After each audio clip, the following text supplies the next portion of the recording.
Welcome back, denizens of the Omniverse, for episode 2 of season 1 of Good Omens.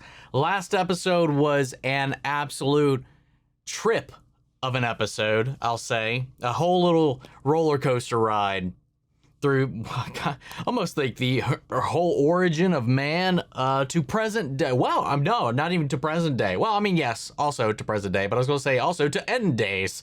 Supposedly, if they are not able to circumvent the Antichrist's rise, but that's where we left off. They spent so much got out of hand that they ended up getting the kids mixed up and spent, what, 11 years preparing and influencing the wrong child, with the actual Antichrist being raised by just some regular old folks with no influence from above or below. And yeah, so now it's up to them to figure out where this kid is and who it is and whatever from here and see what happens, man. That all said, let's get ready to hop in and find out what happens next. If you want to see the full-length reaction, if you want to get early access, or if you want to submit your own comments, questions, or fun facts for me to read at the end of these episodes, you can do all that over on Patreon. Over there, get the same thing for all the other shows and movies we cover on the channel. You also can suggest and vote on movies to react to each month. It's just a great way to support the channel, helps do things we do over here. But at the end of the day, I really appreciate it. Enjoy this reaction. To least leave a like, drop a comment, subscribe if you're not already, because it really helps these videos out. Huge shout out to the team over at Prepper for helping me edit out these highlights for you guys here on YouTube. That all said and LOA. Let's get ready to hop into episode 2, the book. Here we go.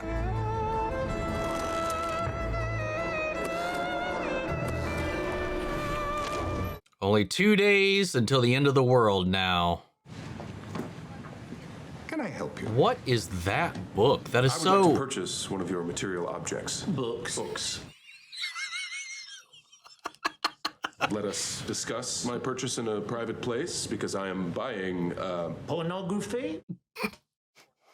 Gabriel, come into my back room. Ooh.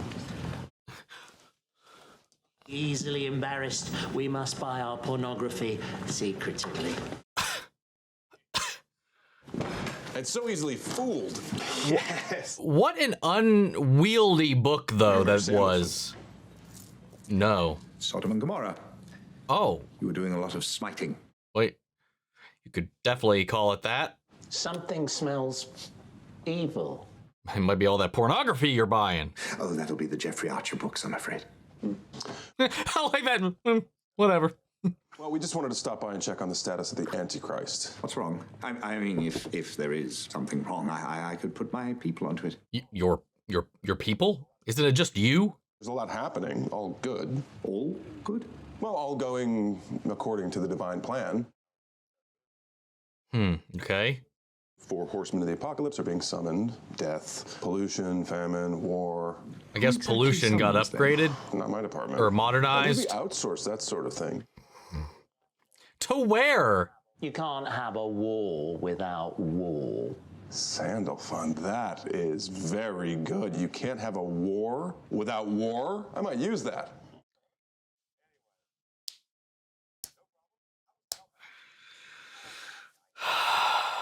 Thank you for my pornography. Please stop. Excellent job. You can't have a war without war? Fucking kiss ass. Sorry.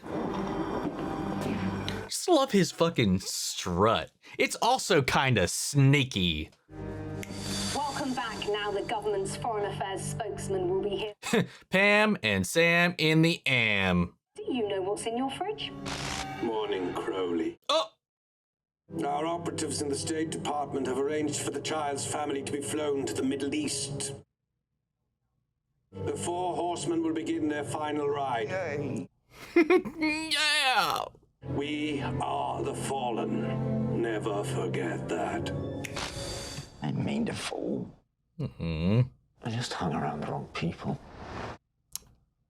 Don't we all? Somebody has to summon the 4 horsemen of the apocalypse. What, the They outsource that post sort of thing office? these days. Of course, like he said. Meet the summoner. He has 4 items to deliver in his van, and he's about to make his first delivery in a former war zone. Fun. Sometimes, despite everything, peace breaks out. God forbid. How dare they? Excuse me, who are you? I must interrupt this piece. Carmine Zingerber, National World Weekly. It is good that a member of the Word Press is here to see us sign the peace accord. Yeah, about that. I mean, incite a reignition of this war? I'd like to sign this first, Your Highness. Wait, he signs first. It is just a formality. Oh my God, are you kidding me? Formality. You make me a laughing stock in my country and you tore that to formality. Is making this happen, or is this just going to happen inevitably? They do, and it's me. Oh! Oh my God. This is almost, I mean, it's cartoonishly evil. Oh, what a day, eh? Nearly didn't find a place. Package for you, miss. You have to sign for it. So actually, joke's on you, she signs first. Oh. I'd love to stay and get to know you all better, but duty calls. That guy in the, oh. I was gonna say the guy in the middle is kind of screwed. He's in the worst position there. She's the first of 4. She's been killing time for so long now. Time and sometimes people. What in the hell? Can't have war without war. Ha ha! Killing time and sometimes people. Wait, I just saw, Arjo Jonah. I fucked up her name so hard. Oh, there's the Hellhound. Oh, and another Hellhound. This is also the story of a witch finder, and a book. Okay. I thought you tested her with a pin. We did. Regulation issue, witchfinder's pin. Pricked her all over. And what was the result? She said it cured her arthritis. Of what else is she accused? Predicting the future, mostly. She told Mistress Bullcock that adultery would be coming to town. That's you, isn't it? It is not me. Wait, what? My given name, Witchfinder Private Max, is thou shalt not commit adultery, but you can call me Witchfinder Major Pulsifer. Wait, hold on. What? They don't call you adultery Pulsifer. What's the fuck is that? Was his name? Why? She runs, I have heard tell, with no one pursuing her. She says running each morning in an unladylike manner around the village does improve her health. God forbid they woke up today. She is obviously mad, but how can we be certain she is a witch? She cured me of the howling tops. What a bitch! How dare she? Obviously a witch. She cares about her health and mine? Heresy! Completely unbothered. Just oh, okay. Just straight to the pyre. This is most irregular, Mistress Nutter. Is she deaf? Is that why she doesn't fear it? Or whatever.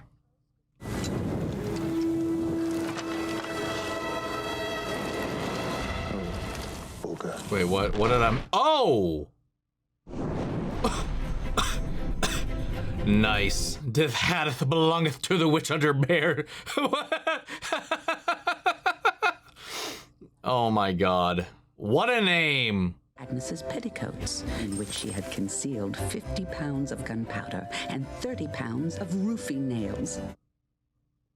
Oh! Whoa! A box and a book. They were to be given to her daughter and her son-in-law, John and Virtue Device. I love the sense of humor this has so far, man. In December 1980, an apple will arise no man can eat. Invest thy money in Master Job's machine. I mean, this is balderdash. No, it is not. Most certainly, heed those words. The book Agnes left behind her was the sole prophetic work in all of human history to consist entirely of completely correct predictions. Oh my God. Being a precise and accurate description of the events that would culminate in Armageddon. It was on the money in every single detail. Well, that will be very useful information. Agnes Nutter's great-great-great-great-great-granddaughter was drawing on the title page. What What a house. 4 shall ride, and 3 shall ride the sky as 2, and 1 shall ride in flames, and there shall be no stopping them.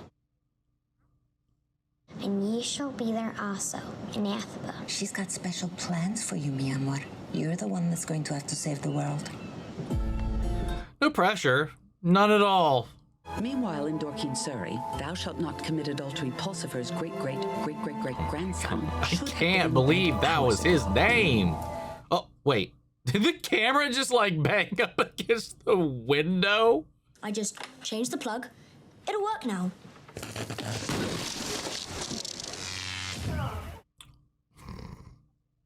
It's not fair. Oh, don't worry, love. It's not as if it's the end of the world.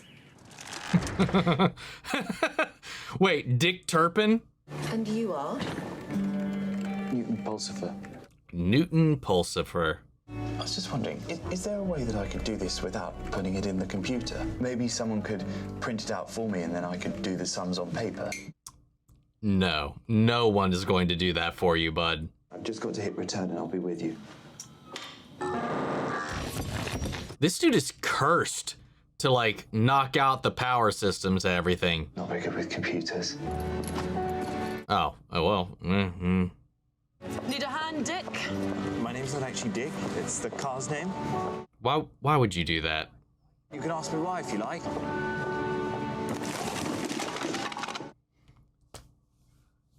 This is cursed with bad luck. Oh no. Hello. Oh, okay. Never mind. Anathema device? Anathema device. It's an old family name. What does anathema mean? I'm going to use all the wisdom and witchcraft at my disposal to hunt down the heart of darkness. I'm sorry? Vacation. I would have just said for work, because technically that applies. She lied by saying vacation. Walk past them with your noses in the air. Hold on, I want to know. I know, I'm kind of scared of it. Anathema meaning. Something or someone that one vehemently dislikes was anathema to her. A formal curse by a pope or a council of the church. So she's a cursed device or a cursed device. One that carries that anathema, something that people vehemently dislike, or, the curse. Interesting. Okay. And it's not nuclear Armageddon. Hey, what's up? Hey, Chuck. You don't answer. You don't answer because you know it's true. Oh shit, what was his name? Michael McKean. I'm talking about witches. God, he was fantastic in The Lone Gunman and The X-Files as well. And there's nobody can stop them but me. Witchfinder General? Oh, I am not. There is no longer a Witchfinder General. Nor is there a Witchfinder Colonel. He also guest starred in an episode of Friends once with the Mocklet. There is, however, a Witchfinder Sergeant. Not that I'm a good judge of it, but his accent seems pretty good, all things considering. Get your wallet out, laddie. Feel free to disagree. Anybody from across the pond, though. Better than I could do. And it's not Mr. Shadwell, it's Sergeant. Witchfinder Sergeant Shadwell. Do you need him to say the entire thing every time? You have your own teeth? Yes. What do you mean by that? How many nipples have you got? What? Just the usual 2. Okay. Be here at 11 o'clock tomorrow. Bring scissors. What? Okay.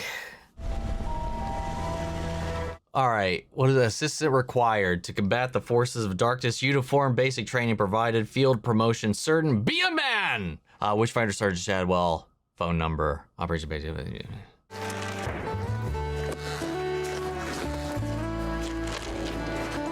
What a quaint little area, man. To work. See? Not vacation. Deliver the Antichrist, keep an eye on him. Nice straightforward job, eh? Somehow fucked that up. Not the kind of thing any demon is gonna screw up, right? The only things in the flat Crowley devotes any personal attention to are the houseplants. Interesting. He had heard about talking to plants in the early 70s, although talking is perhaps the wrong word for what Crowley does. Is that a spot? Right, you know what I've told you all about leaf spots. I will not stand for them. What the threaten? You've disappointed me. Oh dear, oh dear. Everyone! The plants are literally shaking. Oh, this is gonna hurt you. Oh, okay. That's the one with the spot. I thought that was like a child plant. Like, I mean, it is in essence compared to the other ones, like a little one. I thought he was going to kill off a young one in front of them as like a message, as like to send to them. Like, this is your doing. But no, he's quite literally weeding out this one that couldn't quite cut it. Wow. I mean, he's a demon after all. Grow better! What he does is put the fear of God into them. More precisely, the fear of Crowley. I was going to say those exact words. Poor things. Oh my God. Why is this so intense?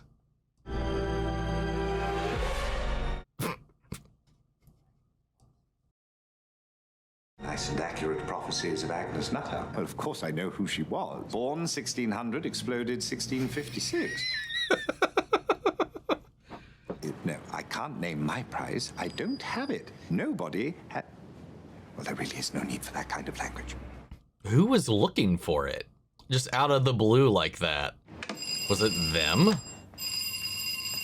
Or just someone randomly today was looking? I'm hearing about the advert in the paper. Madam Tracy draws aside the veil every afternoon except Thursdays. Wait, what? I think there must be another advert. Oh, right. Come in, dear. Sorry, we house a couple different people. No, I don't do anything kinky except by prior arrangement. And my knees aren't what they were. Also, if it's strict discipline you'll be wanting, you better tell me now, because it can take me half an hour to squeeze into the leather pinny.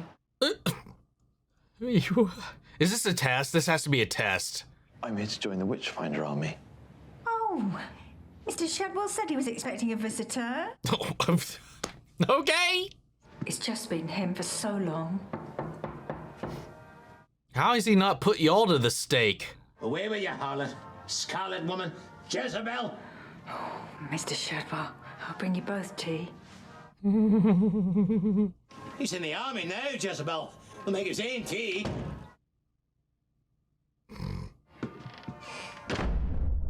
Defy the foul fiend. We were the line of fire between the darkness and the poor unsuspecting folk. What is that back there in that case? And you know what our first weapon is?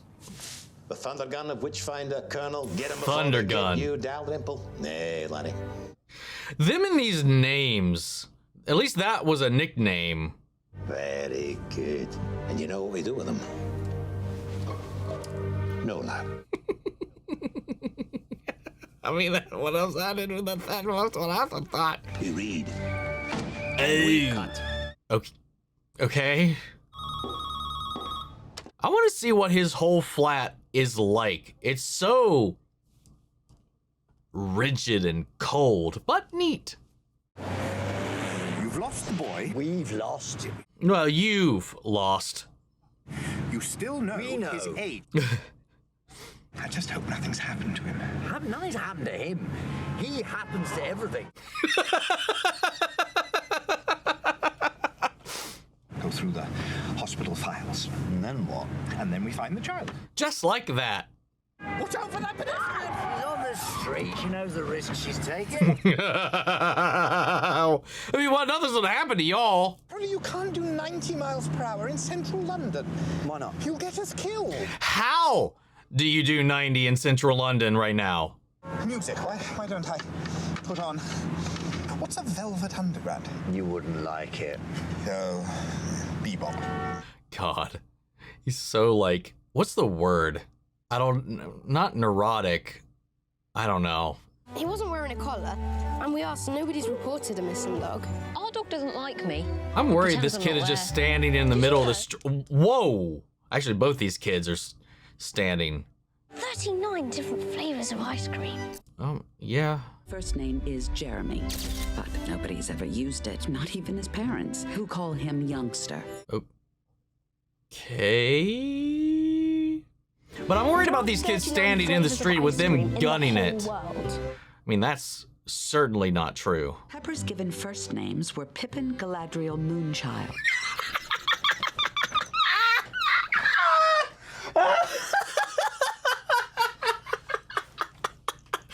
God, I wonder what... I wonder what her parents were fans of. That's fucking hilarious. I got two cats named Mary and Pippin, so that tickled me right. I gotta phrase that literally any other way. What? Strawberry and vanilla and chocolate. Dude, look at his shirt. What in the world? I can be a messy eater sometimes, but good God. There's a witch moved into Jasmine Cottage. Mrs. Henson told my mother that the lady there gets a witch's newspaper. What does that even mean? What does that entail? Paper. My dad gets the Anglers Times, and I bet there's loads more witches than anglers. Shut up, I'm trying to tell you things. What is this world they live in? Actually, there are no more witches because we invented science, and all the vicars set fire to the witches for their own good. It was called the Spanish Inquisition. It's all right if you're a vicar, and it stops the witches from going to hell. So I expect they'd be quite grateful if they understood it properly. We could be the new Spanish Inquisition. No. No. We can't be the Spanish Inquisition because we're not actually Spanish. I've been to Barcelona. I can teach you Spanish. It's not the same thing. There's an airbase at Lower Tadfield. Things started to happen. Base hospital isn't ready. Our man there said there's a birthing hospital just down the road. And there we were.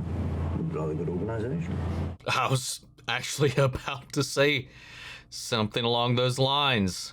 But evil always contains the seeds of its own destruction. Well, that they did. Evil plan, no matter how apparently successful it may seem upon the way, in the end, it will founder on the rocks of iniquity and vanish. For my money, it was just an ordinary cock-up. Hey, one was just a more flowery way of saying the same thing. But yeah, I mean, it is what happened. Hi. Oh my God. What are you guys playing? The British Inquisition. Come on, Wensleydale. Sounds like fun. Why are you wearing a witch hat, though, if you're hunting witches? How do you do that? Watch. Art thou a witch? Ole! Well, I guess he's meant to be the witch as part of the game. You've got to say no. Then what? Then we torture you until you say yes. Wait, you're gonna torture him? We built a torturing machine.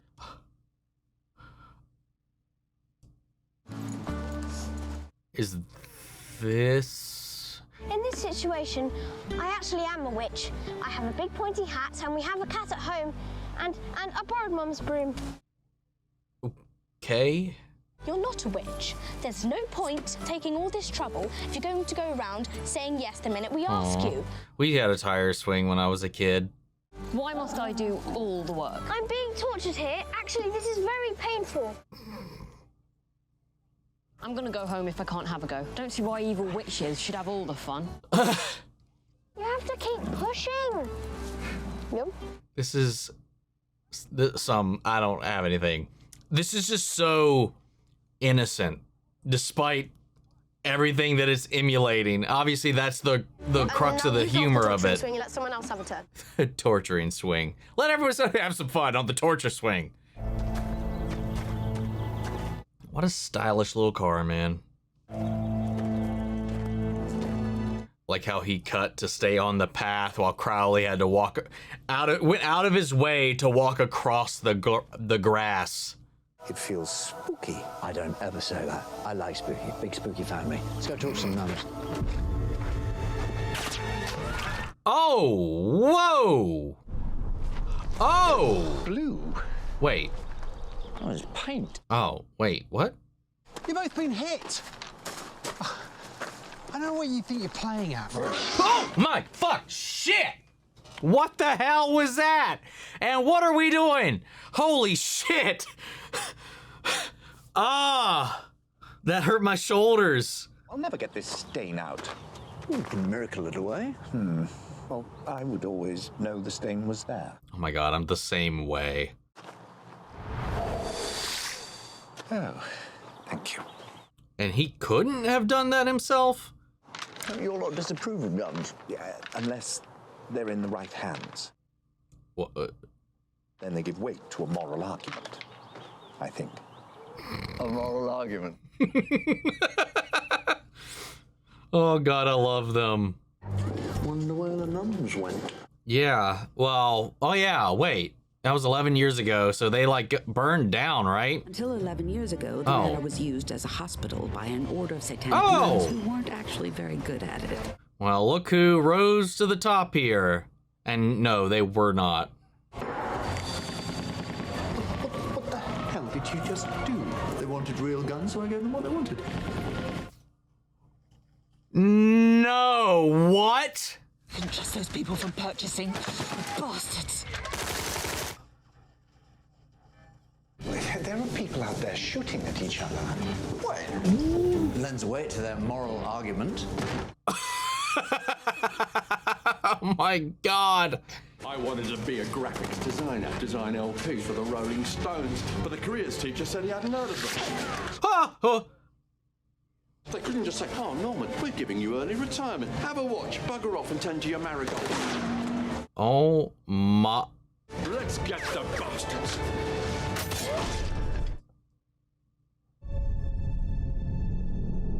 Yeah, about what I was expecting after all of that. Having miraculous escapes. Wouldn't be any fun otherwise. Wait, what? Oh. You know, Crowley, Oh, he is a little soft. deep down, you really are quite a nice... Oh! Shut it. I'm a demon. I'm not nice. I'm never nice. Nice is a four-letter word. I will not... Excuse me, gentlemen. What does that have to do with literally anything? It's 4 letters, motherfucker! Ah! What? What? Or is the implication all 4-letter words are... I don't even know. I just confused myself. Well, where was I going with that? Whatever. I don't care. So all of that was just to cause a little chaos that inevitably went nowhere, except for him to get a little shits and giggles, but then he protected them with the chance of, like, just close encounters when they don't even know what's really even happening. So why even play that game, play that risk to begin with, other than to freak him out? Anyway. Saints and demons preserve us, it's Master Crowley. Oh, whoa, what did... You could have just asked her. Yeah, excuse me, Mom. We're 2 supernatural entities just looking for the notorious son of Satan. Wonder if you might help us with our inquiries. I mean, yeah, maybe. She was a servant of yours at a point. Look, hello. You weren't by any chance a nun here at this convent 11 years ago, were you? I was. Luck of the devil. I love Tennant's mannerisms. This American ambassador, what was his name? Where did he come from? And what did he do with the baby? I don't know. There must have been records. Yes, there were lots of records. Well, where are they? Burned in the fire.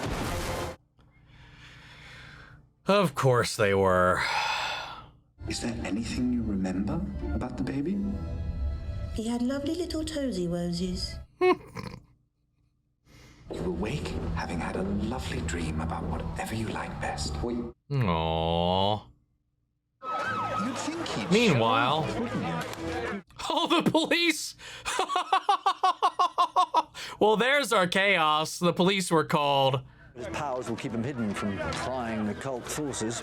Occult forces? You and me. I'm not a cult. Yeah, you are. Technically. Angels aren't occult. We're ethereal. I mean, depending on who you ask. I guess. Perception and all that. Most books on witchcraft will tell you that witches work naked. This is because most books on witchcraft are written by men. Come on. What is the present day? Did we have a date? I can't remember. Because everybody's technology is so kind of all over the place. I'm astonished you can't feel it. I don't feel anything out of the ordinary. But it's everywhere. All over here. Love. Flashes of love. Last thing we need right now is... Oh! Oh. You hit someone. I didn't. Not just anyone either. Someone that actually might, well, yeah, you're also correct. She might be able to help you. That's extremely useful. How the hell did you do that? I think I hit my head. That's it. No bones broken. Wish I had him around when I was a kid. That would have been useful. So fixed his headlight. Nice. And the ding in his car. God damn it. I want mystical powers. Just like that. Where do you need to get to? No, we're not giving her a lift. Out of the question. There's nowhere to put the bike. Except for the bike rack. That you now have. That's great. Where are we taking you? Back to the village. Bicycle. Bicycle. Are you fucking kidding me? My bike, it didn't have gears. I know my bike didn't have gears. Make a left. You got an upgrade then. I got carried away. You can drop me off here. But they are all barking up the right tree. Wait. Oh, she left her book of prophecies in the back seat. Perfectly normal velocipede. Bicycle. Can we get on? Just gaslighting the shit out of this poor girl.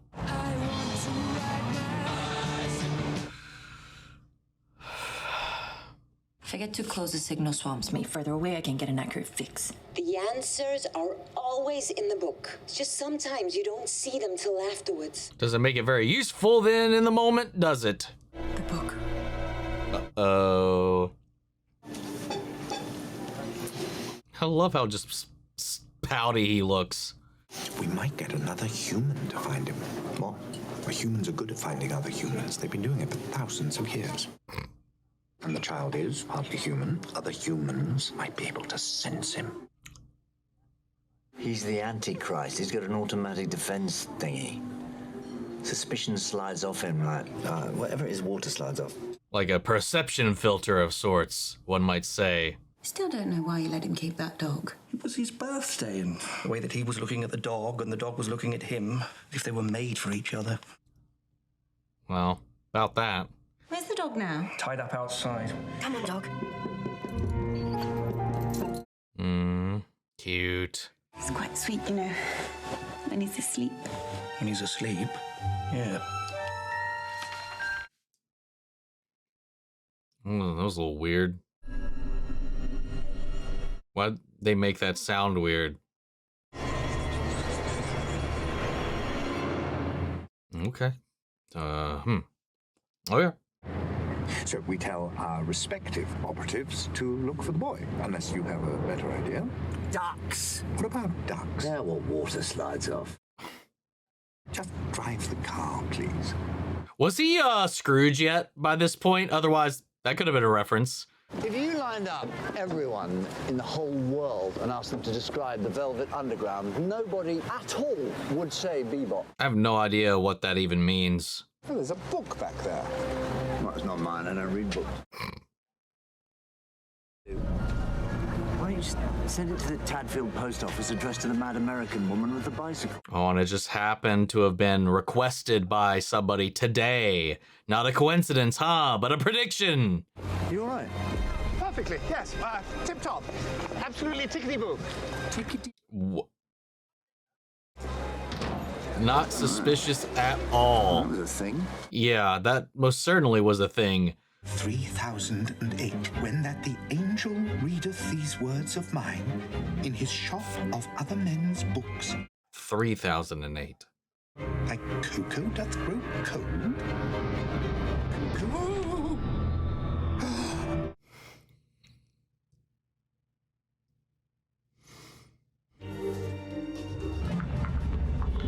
Scrolling through Everything within. Why the Mona Lisa? Found the missing Antichrist yet? No news. Nothing at all. Oh, no news here either. Call me if you find anything. Why is he holding this back? Why would you think I wouldn't? You're acting very weird, though, comparatively. For it is the number of a man, and his number is 666. Can't be that simple, can it? Wait, what? It's his phone number? Oh my god! Let's go! Arthur Young here. Dad, look! I got Dog to walk on his hind legs. Sorry, right number. Wait, what? Bet that would be confusing. Well, we figured it out. Damn, that was fun.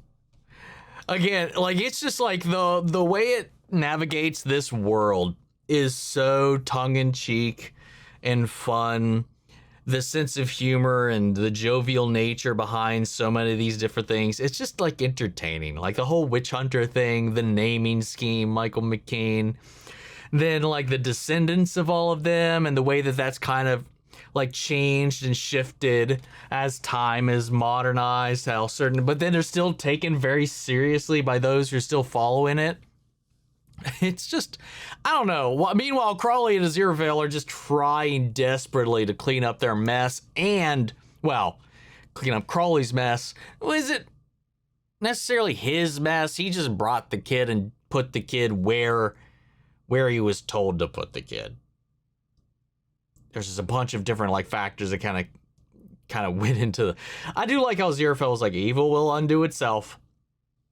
And undo itself, it did. It made things extremely difficult. You know, from the nuns mixing things up to the guy simply stumbling upon the place and mixing things up. Well, he wasn't evil. He happened upon the place. But like that one little like intervention threw off all of this other planning. And then Haster's like intervention burned the records, which prevented a bunch of stuff. And then it was just one thing after the other.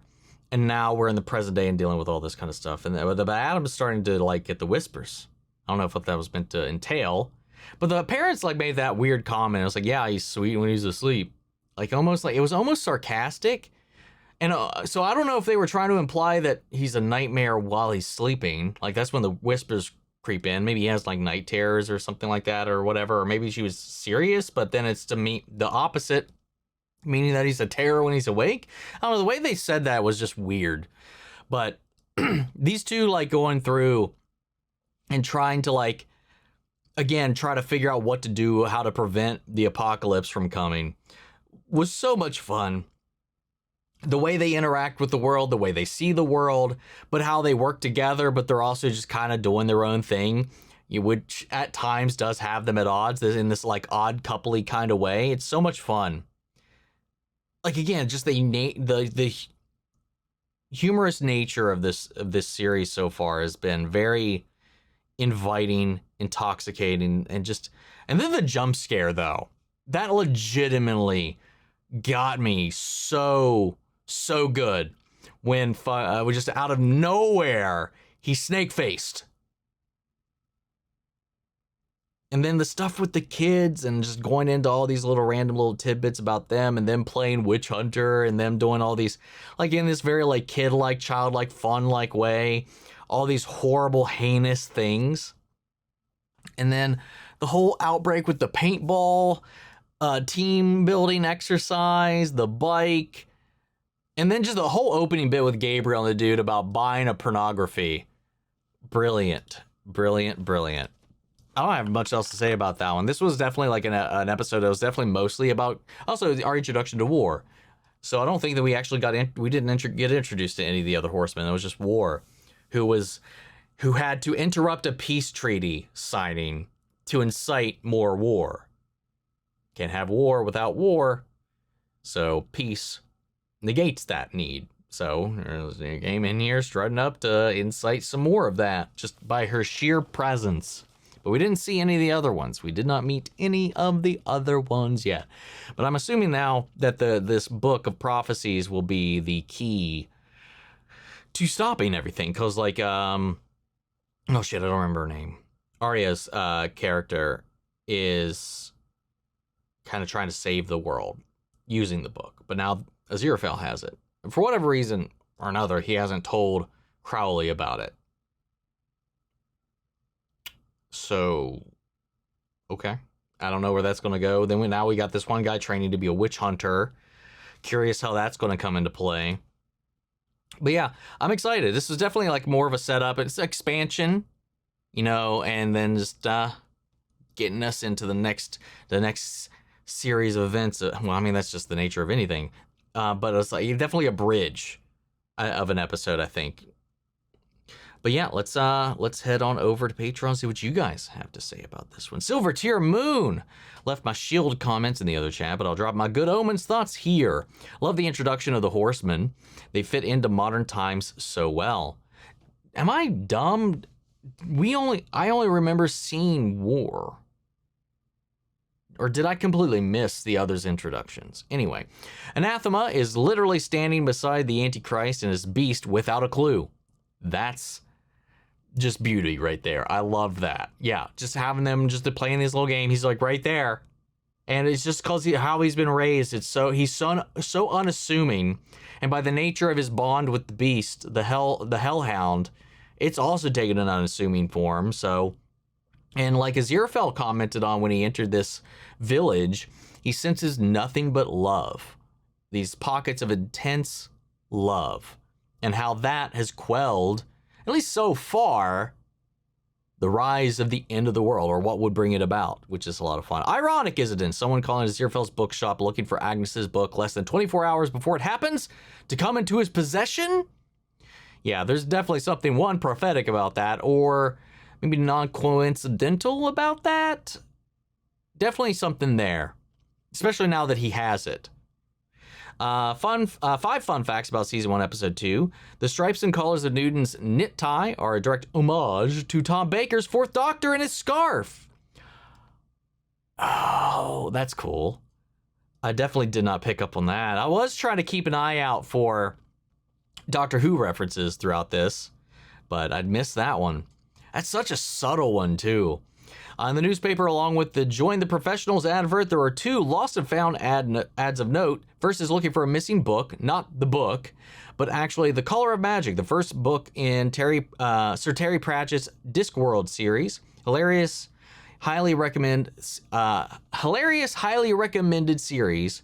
The second lost advert is about Uncle Terry's lost scarf and hat, last seen near a bookshop in Soho. The hat is almost as famous as Pratchett, wherein most of his official author photos, it's seen in Aziraphale's shop as an homage to its owner. Aw, that's adorable.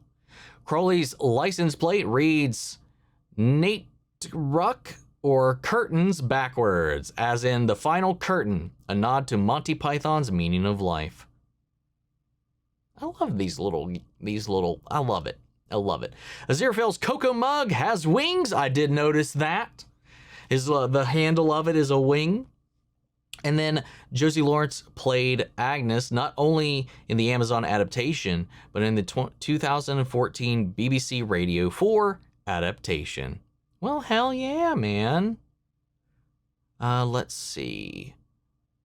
Here we go, Katie B.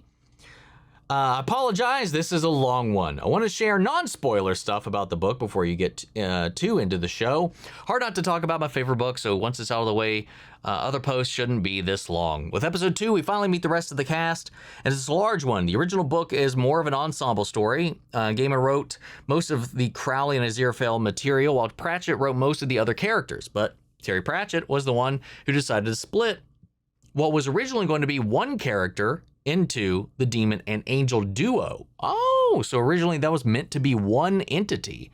How would that have played out? One entity playing the role of both, playing both sides? That could have been interesting, but I like the duality that they literally put into this. So that's interesting. It's Crowley and Aziraphale. It's hard to imagine the story any other way, as Crowley and Aziraphale are the book's most iconic and well-received characters. Making them the focal point of the show is one of the few changes an adaptation has made that arguably improves upon the source material. Interesting. So I guess the book then was more in the vein of like maybe like A Song of Ice and Fire, how all of that is very much so, like the books for sure, is an ensemble cast. Like there's not like a main character. Like everybody's like the main character of their chapters. Oh, that's cool.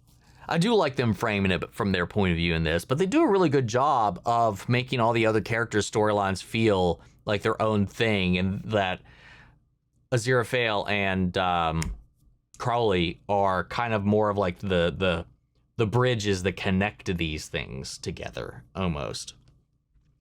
Let's see. Random fun fact regarding the iconic plant scene ripped straight from the book. Gaiman said that he imagined Crowley ran the garbage disposal empty and secretly gave the disappointing plants to the old lady across the hall from him. That's canon to me now. That fits with the paintball thing, the thing he did, and the other stuff that he's done. Like, even the way that people have talked about how his stuff and how he's supposed to be collecting souls, but he's really just kind of playing pranks on people. Like, while plants, all living things are living things, especially to, like, angels, former or current. It did feel like an aggressively mean thing for even him to do that seemed a little out of character. So I'm going to go with that. I think that would make the most sense. Because otherwise, that's like the meanest thing I think he's actually done so far. Just by comparison right now. There's also a funny detail when Crowley and Aziraphale arrive at the church. When they cross paths with each other, Aziraphale does his best to avoid stepping on the grass, while Crowley makes a dedicated effort to stomp through it. Yes, I called that out. Look at me. It also results in Aziraphale being on Crowley's right, while Crowley is on Aziraphale's left, which you'll notice is always the case when they are next to each other. I never even noticed that they have a consistent framing mechanism with the two of them. So they kind of self-corrected in a way. Let's see. Bicycle Race is a great example of how the show manages to thematically tie Queen's songs into specific scenes. You already know the last episode, the fitting inclusion of the Beelzebub line from Bohemian Rhapsody. Every Queen song is carefully selected to accent a certain scene, so be sure to keep an ear out. Everything has a purpose. I'm going to get so much hate here. I'm not a huge Queen fan. I get the appreciation and the cultural relevancy and all that, but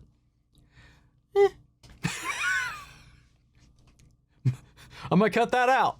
Anyway, I do love the way they are utilizing it, though. Let's see. Also, I'd like to share some slightly random info from the book that, while not explicitly explained in the show, is part of what makes Good Omens so special. In the 1990 book, was ahead of its time, making angels and demons inherently queer, in that they are canonically sexless, agendered beings, which is accurate, even in the Bible itself, which a lot of people tend to forget. They choose their own pronouns and can alter their physical forms at will. It's why you'll notice some of the male affiliated biblical names like Michael, Uriel, both of whom were in the scene with Gabriel last episode. In case you missed it, I did miss. Which one was Michael? And Lord Beelzebub was portrayed by a female actress and or referred to as they, them. In fact, in the book, it was implied that Crowley physically changed into a woman while posing as, I got mixed up here on my lines. This is what happens when I try to read these things sometimes, man. Nanny. Posing as a nanny and explicitly used she, her pronouns during that time, but cross-dressing David Tennant was arguably even better than a temporary recast. So while Crowley and Aziraphale usually present as males, usually use he, him pronouns, they don't actually technically aren't men at all. Which is true. Though don't worry about the pronouns too much. According to Gaiman, it's impossible to misgender an angel or demon. Any and all pronouns are acceptable for any given individual and such. For the characters in the show as they present this. At least the celestial beings that are, they're not human. No, I could, I've been trying to keep track of that, but that does make it so much simpler.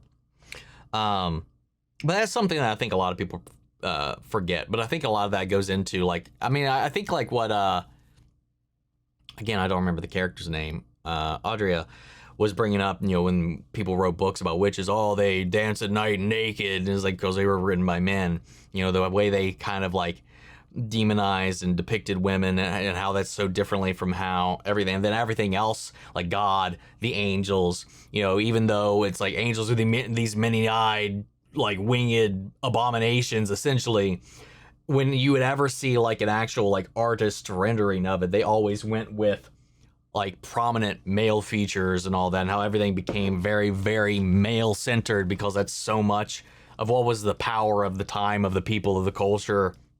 So even that was malleable to the perceived, whoever was the author or the coiner or the artist, the holder of the pen or the paint or the brush or whatever, you know. I like that. But yeah, taking it back to its core in that way. As such, heaven and hell have no notion of homophobia towards humans in the Good Omens universe, since angels and demons themselves are beyond the concept of gender or sexual orientation. To be honest, I don't think those unacquainted with Earth fully understand such concepts, even when applied to humans, so they lack the conceptual foundation needed to be homophobic. Let's see. The book's explanation of angels and demons' lack of gender, and therefore lack of sexual orientation labels, is preceded by an iconic quote. Many people, meeting Aziraphale for the first time, formed three impressions: that he was English, that he was intelligent, and that he was gayer than a tree full of monkeys on nitrous oxide. What does that even mean? On that same topic, a fun bit of extra information from the book is that Anathema, duh, that was her name. Duh, shit. Being a woman alone at night, was understandably nervous about getting into a car with two strange men. But after riding in the back of a Bentley with Crowley and Aziraphale and hearing Crowley call Aziraphale Angel, she concluded they were a gay couple and she was in no danger after all. That's fair. That's valid. That was a nice detail that kind of went over my head. I didn't even think about that. But again, that's the thing. Something like like somebody like me wouldn't normally go through my mind. I mean, sometimes I can like, oh, what do you mean? But for the most part, that's the call out there. You know, I like that. That's cool.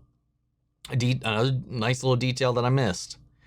Finally, when you asked about the overall trajectory of the show in the last episode, it reminded me of something I forgot to mention in my initial post. The show originally came out as a limited series, with the first season being a complete adaptation of the original novel.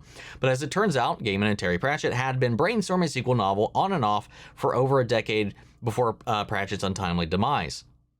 Passing. Why did I say demise? You put passing. Anyway, since he didn't want to write the actual book without Pratchett, Gaiman decided to adapt the lost sequel through the show. But apparently some additional setup was needed before the sequel plot could happen, so the second season serves as a fun respite and bridge, kind of like a show DLC, to what was supposed to be the third season Now movie, which will finally adapt the sequel. Oh, okay. Okay, so the movie, former third season Now movie, is the actual sequel. So season 2 is just kind of like you said, like an add-on, like a bridge, like you said. It needed that additional setup to get from point A to point B. And I guess season 2 is that. That's interesting. Do we know when the third season of the movie is supposed to come out?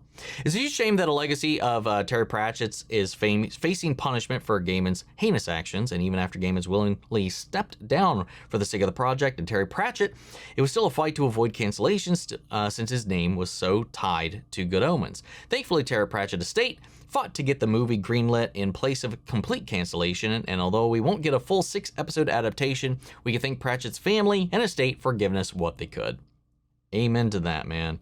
Question: outside of Crowley and Aziraphale, which members of the greater ensemble do you find yourself most interested in? Also, what Queen songs that hasn't played already do you want to hear featured in the show?